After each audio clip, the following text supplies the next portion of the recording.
Hi guys! Kain po tayo ng pansit canton at siyempre seaweeds. Kasama ko si Ems. Itong seaweeds, ngayon ko lang ito matitikman. Buksan na natin.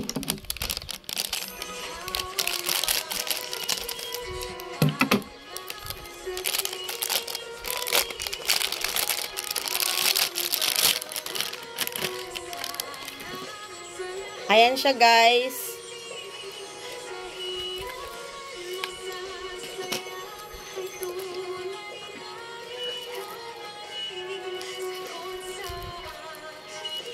Ems.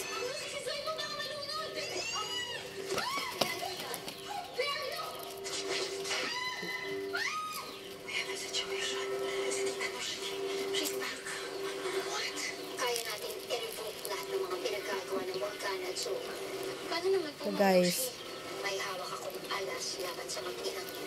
Mag-ina po?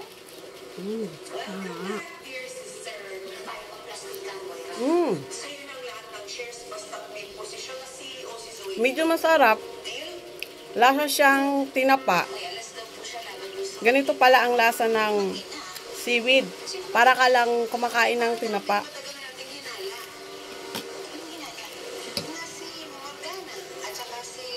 Ems. Whatever it takes para hindi niya tayo guluhin. Panahon na para malaman mo itong pamilya niya. Sobrang importante mo yan pati ko sabihin niya na maraming din ang pwede makarinig. Kailangan natin kapahimik yan bibig ni Lucy bago pa siya makapagsalita. Hinihintay lang naman po siyang mag-ising yan. Medyo masarap. Subukan nyo to guys, seaweed. Kahit anong klaseng ulam pwede. Manghang itong pansit canton. Bye guys. See bye Ems. Bye bye.